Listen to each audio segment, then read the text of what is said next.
এরপরে প্রশ্ন হলো, অত্র এলাকায় হিজবুত তাওহীদের একটি প্রতিষ্ঠান গড়ে উঠেছে, তারা গোপনে তাদের সদস্য সংগ্রহ এজেন্ডা বাস্তবায়নের জন্য কাজ করছে, এক্ষেত্রে আমরা কি পদক্ষেপ নিতে পারি?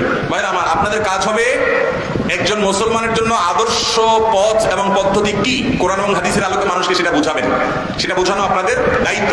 আপনি যখন আলো জ্বালাবেন, অন্ধকার এমনিতেই দূর হয়ে যাবে, নিভে যাবে। মনে রাখবেন, হিজবুত তাওহীদের ভাইরা তাদের মূল প্রচার প্রসার, আবার কিছু লোক বাইরে হয়েছে মুনকেরে হাদিস, হাদিস মানে না এরা। এই লোকগুলোর মূল কথা হলো যে ইসলাম, প্রকৃত ইসলাম তাদের কাছে আছে, আর দুনিয়াতে যত ইসলাম আছে সব ভেজাল। এমনকি কাবাতে, মক্কাতে, মদিনাতে ইমাম সাহেবরা যা আছে সব ভেজাল ইসলামে আছে।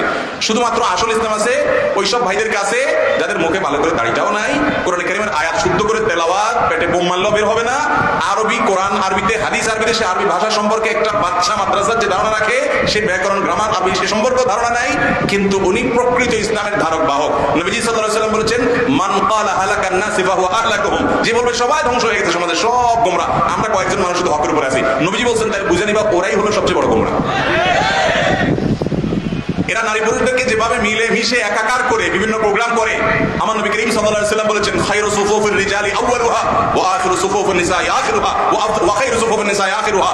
অর্থাৎ যখন নামাজে দাঁড়াবে, যে কোনো প্রোগ্রাম হবে, তো পুরুষদের জন্য উত্তম হবে তারা সামনের কাতারে দাঁড়াবে, পেছনে মা বোনদেরকে রাখবে। এটা মা বোনদেরকে ছোট করার জন্য নয়, অপমান করবার জন্য নয়, এটা তাদের নিরাপত্তা, তাদের ব্যক্তিত্ব, তাদের সম্মানের জন্য হয়। একজন নারীকে নিয়ে যেন বাজে মন্তব্য, বাজে ধারণা, মনে মনে নোংরামি চিন্তা যেন কেউ করতে না পারে, ইসলাম সেটা দেয় না। অন্য নারীকে নিয়ে রাস্তাঘাটে যে কোনো মানুষ যে কোনো চিন্তা করতে পারে, যে কোনো বাজে কল্পনা করতে পারে, মনে মনে তাকে জেনা করতে পারে, মনে মনে প্রতিটা মানুষ দেখে দেখে তাকে দর্শন করতে পারে। মুসলমানের মন কন্যা, আল্লাহর বান্দি, তাদেরকে যেন কোনো বাজে মানুষের দৃষ্টিতে পড়ে, তারা যেন কোনোভাবে বাজে মানুষের চোখে তার কল্পনার খোরাকে পরিণত না হয়। এই জন্য মুসলমান নারীকে আল্লাহ তাআলা সৌন্দর্যকে ঢেকে ঢুকে রাখতে বলেছেন। যার তার সামনে বাজারে মাসির মতো করে, খোলা কলার মতো করে, বাজে জিনিসের মতো করে তার সৌন্দর্যকে বিলিয়ে বেড়াতে নিষেধ করেছেন। এটি তার ব্যক্তিত্বের ব্যাপার, এটি তার আত্মসম্মানের ব্যাপার। অনেক পুরুষ বুঝে না, তার স্ত্রীকে সে সাজিয়ে গুজিয়ে, সে খোলামেলা ভাবে, অশ্লীল ভাবে সে উপস্থাপন করে, রাস্তাঘাটে নিয়ে যায়, যত মানুষ দেখে, যতজন দেখে, কি কল্পনা করে। এখানে আবার সুশীল ভাইরা হাজির হয়ে যাবে, ওনারা বলবে যে হুজুরদের আপনাদের মনটাই আসলে খারাপ, আপনারা শুধু বলেন যে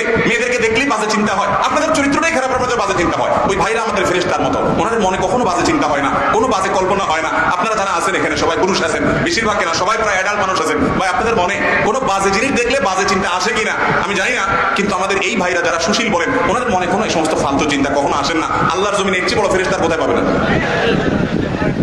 দেখছেন এসব ফেরেশতা আপনারা?